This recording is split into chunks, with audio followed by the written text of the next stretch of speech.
नमस्कार मित्रांनो, success English speaking A to Z या आपल्या मराठी यूट्यूब चॅनलमध्ये आपणा सर्वांचे स्वागत आहे. आपणास माहितीच आहे की हा चॅनल इंग्रजी शिकणाऱ्या प्रत्येकासाठी खूप महत्त्वाचा आहे. त्याप्रमाणे आम्ही प्रयत्न करत आहोत आणि पुढेही आम्ही आमचे प्रयत्न असेच चालू ठेवणार आहोत. तुम्ही जर आजच आमच्या चॅनलला भेट देत असाल तर कृपया तुम्ही आमच्या पूर्वीचे व्हिडिओ बघा आणि स्टेप बाय स्टेप करत करत इथपर्यंत या, म्हणजे तुम्हाला सगळं व्यवस्थित लक्षात राहील. आमचा हा चॅनल फक्त छोट्यांसाठीच आहे असं समजू नका. छोट्यांपासून मोठ्यांपर्यंत सर्वजण आमच्या चॅनलचा वापर करून व्यवस्थित इंग्रजी शिकू शकतात. त्यामुळे तुम्ही अजूनपर्यंत जर आमच्या चॅनलला सबस्क्राईब केलं नसेल तर प्लीज आमच्या चॅनलला सबस्क्राईब करा, लाईक करा आणि जास्तीत जास्त शेअर करा, जेणेकरून तुमचे मित्रमैत्रीण असतील, प्रियजन असतील त्यांनाही या चॅनलचा लाभ घेता येईल. चला तर मग आता आपण व्हिडिओला सुरुवात करू. आजच्या व्हिडिओमध्ये आपण पाहणार आहोत अंडरचा वापर, उपयोग आणि अत्यंत महत्त्वाची सर्वसमावेशक वाक्ये. आता अंडरचा वापर आणि उपयोग केव्हा केला जातो तर त्याचा अर्थ जसा असतो त्याप्रमाणे त्याचा वापर केला जातो. आता अर्थ काय होतो तर च्या खाली, च्यापेक्षा दर्जाने कमी, गुपचूप केलेला, खालून, दरम्यान, पेक्षा कमी, नुसार असा होतो. म्हणजे असे शब्दाप्रमाणे या शब्दांप्रमाणे त्याचा अर्थ घेतला जातो वाक्यांमध्ये. आता अंडरची अत्यंत महत्त्वाची सर्वसमावेशक वाक्य पाहूया. पहिलं बघा, नदीत एक बोट पुलाखाली गेली, म्हणजे पुलाखाली गेली किंवा पुलाखालून गेली. वाक्य कसं येणार बघा, a river boat passed under the bridge. A river boat passed under the bridge. खालून गेलेली आहे, भूतकाळ आहे, त्याच्यामुळे पासला ईडी लागलेला आहे, पास्ड झालेलं आहे. लक्षात घ्या. V2 क्रियापदाचं दुसरं रूप. त्याच्यानंतर दुसरं वाक्य बघा, मी दबावाखाली काम करत आहे. मी दबावाखाली काम करत आहे. सध्या चालू आहे म्हणजे चालू वर्तमान काळ. वाक्य बघा, I am working under pressure. I am working under pressure. Pressure म्हणजे दबाव आणि अंडर म्हणजे खाली, म्हणजे त्या दबावाखाली मी काम करत आहे. आय आहे म्हणून त्याच्यासोबत ॲम आलेलं आहे. आय लक्षात घ्या, चालू वर्तमान काळामध्ये एक आयसोबत ॲम येतं, एक वचनकर्त्यासोबत इज येतं आणि अनेक वचनकर्त्यासोबत आर येतं. आणि क्रियापदाचं चौथं रूप म्हणजे ING फॉर्मवालं रूप येतं.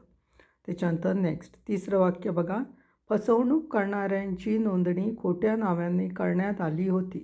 फसवणूक करणाऱ्याची नोंदणी खोट्या नावाने करण्यात आली होती. आता वाक्य आहे भूतकाळात. वाक्य बघा, द चीटर. द चीटर म्हणजे फसवणूक करणारा. The cheater was registered under a false name. The cheater was registered. Registered करणे म्हणजे काय, नोंदणी. अंडर अ फॉल्स नेम म्हणजे खोट्या नावाने केलेली होती. वाक्य, the cheater was registered under a false name. त्याच्यानंतर चौथं वाक्य बघा, ते थोडेसे खराब हवामानाचे असल्याचे दिसते.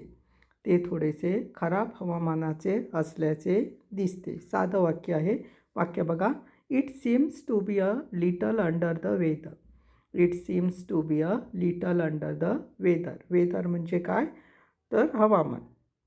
अंडर म्हणजे खराब हवामानामुळे.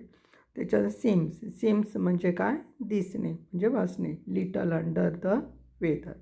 अशा प्रकारे हे वाक्य आहे. हे साध्या वर्तमान काळाचं वाक्य असल्यामुळे सीम आलेलं आहे. त्याच्यानंतर पाचवं बघा, कार इमारतीखाली उभी करण्यात आली. कार इमारतीखाली उभी करण्यात आली म्हणजे ती आलेली आहे, म्हणजे काय आहे तो भूतकाळ आहे. वाक्य येणार बघा, the car park under the building. The car park under the building. Park आलेला आहे, ईडी लागलेला आहे, बिकॉज ऑफ काय आहे तो पास्ट टेन्स आहे म्हणून सिम्पल पास्ट टेन्स. V2 वापरलेला आहे तो. त्याच्यानंतर नेक्स्ट सहावं वाक्य बघा, प्रत्येक शब्दाखाली एक रेषा काढा. प्रत्येक शब्दाखाली एक रेषा काढा. वाक्य येणार, draw a line under each word. Draw a line under each word म्हणजे काय, ड्रॉ करा, खाली काय करा तुम्ही, रेषा काढा. शब्दांखाली, शब्दाखाली म्हणजे शब्द म्हणून वर्ड आलेलं आहे. त्याच्यानंतर सातवं वाक्य, दबावामुळे पूल कोसळला का. दबावामुळे पूल कोसळला का. कोसळला का? भूतकाळ आहे, साधा भूतकाळ. साध्या भूतकाळात सहाय्यकारी क्रियापद येणार पहिल्यांदा डीड, कारण हो किंवा नाही उत्तर आहे. हो किंवा नाही उत्तर असतं त्यावेळी सहाय्यकारी क्रियापद हेल्पिंग वर्ब पहिलं येतं आणि साध्या भूतकाळामध्ये डीड यूज केलं जातं. म्हणून वाक्य बघा, did the bridge crash under the pressure, did the bridge crash under the pressure and questions mark. Crash होणे म्हणजे काय? कोसळणे. अंडर द प्रेशर म्हणजे दबावामुळे. वाक्य did the bridge crash under the pressure and questions mark आलेलं. त्याच्यानंतर 8वं वाक्य, आम्ही तिच्या आदेशाखाली आहोत. आम्ही तिच्या आदेशाखाली आहोत. वाक्य ना, we are under her command. We are under her command. Command म्हणजे काय? इथे आदेश घेतलेला आहे. कमांड म्हणजे आदेश, हर म्हणजे तिच्या, वी म्हणजे आम्ही. वी सोबत आर आलेला आहे बिकॉज ऑफ काय आहे ते प्ल्युरल्स आहेत. आम्ही आहोत, एक नाही आहेत, अनेक वचन आहे, त्याच्यामुळे इथे आर यूज केलेलं आहे. टू बीचं वर्तमानकाळी रूप. त्याच्यानंतर 9वं वाक्य बघा, अर्जदार 25 वर्षापेक्षा कमी वयाचे असले पाहिजेत. अर्जदार 25 वर्षापेक्षा कमी वयाचे असले पाहिजेत. वाक्य ना, applicant must be under 25 years old. Applicant must be under 25 years old. 25 years old म्हणजे काय? 25 वर्ष. अंडर म्हणजे कमी. ॲप्लिकंट्स म्हणजे जे अर्जदार आहेत ते. पाहिजेतसाठी मस्ट यूज केलेला आहे. Overall sentence, applicants must be under 25 years old. त्याच्यानंतर 10वं वाक्य, कोणत्याही परिस्थितीत तुम्ही हे कोणालाही पुन्हा सांगू नये. कोणत्याही परिस्थितीत तुम्ही हे कोणालाही पुन्हा सांगू नये. वाक्य ना, under no circumstances should you repeat this to anyone. Under no circumstances should you repeat this to anyone म्हणजे कोणालाही तुम्ही ते पुन्हा सांगू नये. पुन्हा म्हणून रिपीट आलेलं आहे. सर्कमस्टन्सेस म्हणजे अंडर नो सर्कमस्टन्सेस म्हणजे कोणत्याही काय आहे ते परिस्थितीमध्ये, नो सर्कमस्टन्सेसमध्ये. त्याच्यानंतर 11वं वाक्य बघा, चर्चेचा विषय होता का? चर्चेचा विषय होता का? भूतकाळाचं वाक्य आहे. भूतकाळात काय वापरलेलं जातं? वॉज वेअर, म्हणून वॉज आलेलं आहे बघा. द प्रॉब्लेम म्हणजे विषय आहे, एकच विषय आहे, त्याच्यामुळे वॉज घेतलेला आहे. वॉज पहिल्यांदा येणार कारण हो किंवा नाही आपल्याला उत्तर द्यायचं आहे. वाक्य बघा, was the problem under discussion. Was the problem under discussion and questions mark आलेला आहे. Was the problem under discussion. त्याच्यानंतर 12वं वाक्य, रस्त्याची दुरुस्ती सुरू आहे. रस्त्याची दुरुस्ती सुरू आहे. वाक्य ना, the road is under repair. The road is under repair. Repair करणे म्हणजे काय करणे? दुरुस्ती करणे. म्हणून the road is under repair असं आलेलं. 13वं वाक्य, आता इमारतीचे बांधकाम सुरू आहे. आता इमारतीचे बांधकाम सुरू आहे. वाक्य येणार, the building is now under construction. The building is now under construction म्हणजे काय?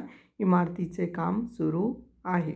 इज वापरलेला आहे कारण आहेसाठी आणि अंडर कन्स्ट्रक्शन म्हणजे चालू असणे, काम चालू असणे, बांधकाम, त्यावेळी अंडर कन्स्ट्रक्शन म्हटलं जातं. त्याच्यानंतर 14वं वाक्य, ही बाब नीती आयोगाच्या अंतर्गत येते. ही बाब नीती आयोगाच्या अंतर्गत येते. वाक्य येणार, दिस matter comes under NITI Aayog. दिस matters comes under NITI Aayog. साधं वाक्य आहे, साध्या वर्तमान काळ, त्याच्यामुळे धिस मॅटर हे एकच मॅटर असल्यामुळे कमला एस लागलेला आहे. कारण सिंग्युलरसाठी काय वापरलं जातं? SES लावला जातो क्रियापदाला, म्हणून कम्स आलेला आहे. अंडर नीती आयोग म्हणजे नीती आयोगाच्या अंतर्गत म्हणून आलेलं आहे. त्याच्यानंतर 15वं वाक्य, तुम्ही 15,000पेक्षा कमी किमतीत आधुनिक TV खरेदी करू शकता का? तुम्ही 15,000पेक्षा कमी किमतीत आधुनिक TV खरेदी करू शकता का? Questions mark. हो किंवा नाही उत्तर असल्यामुळे ॲक्झिलरी वर्ब्सने सुरुवात होणार. म्हणून कॅन, शकता का म्हणून कॅन वापरलेलं आहे. वाक्य बघा, can you buy a modern TV for under ₹15,000 and questions mark. इथे डबल अंडर आलेलं आहे, एक काढून टाका फॉर प्रिंटिंग मिस्टेकसाठी. वाक्य बघा, can you buy a modern TV for under ₹15,000 and questions mark आलेला आहे. इथे टायपिंग मिस्टेक झालेली आहे अंडर, त्यामुळे ते काढून टाका. Can you buy a modern T V for under ₹15,000 and questions mark. एकदाच अंडर घ्या. त्याच्यानंतर नेक्स्ट 16वं बघा. काम खूप कठीण परिस्थितीत पूर्ण झाले. काम खूप कठीण परिस्थितीत पूर्ण झाले. वाक्य आहे ना. The work was completed under very difficult situation. The work was completed under very difficult situation. झालेलं आहे म्हणून वॉज आणि कम्प्लिटेड केलेलं आहे. डिफिकल्ट सिच्युएशन म्हणजे कठीण परिस्थितीत. त्याच्यानंतर नेक्स्ट 17वं. सामान्य परिस्थितीत मी हो म्हणेन. सामान्य परिस्थितीत मी हो म्हणेन. वाक्य ना. Under normal circumstances I would say yes. Under normal circumstances I would say yes असं आहे ते. नॉर्मल सर्कमस्टन्सेस म्हणजे सामान्य परिस्थितीमध्ये, अंडर नॉर्मल सर्कमस्टन्सेसमध्ये.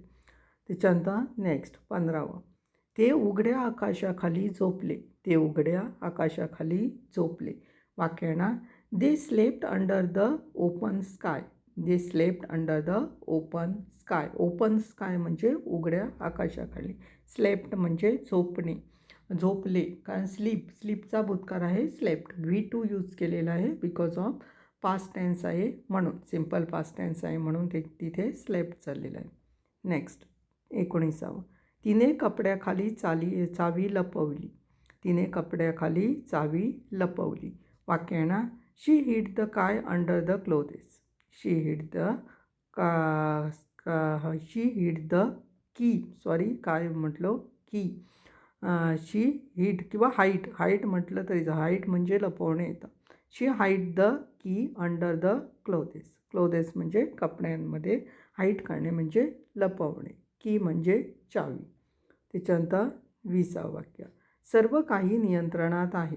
सर्व काही नियंत्रणात आहे. वाक्य ना. Everything is under control. Everything is under control म्हणजे सर्व काही नियंत्रणामध्ये आहे.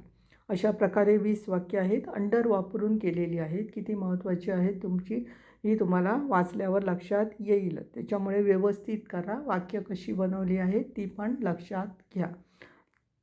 त्याचप्रमाणे तुम्हाला जर अजून आमचे सोशल मीडिया प्लॅटफॉर्म्सला भेट द्यायची असेल तर आमचे सोशल मीडिया प्लॅटफॉर्म्स पण अवेलेबल आहेत.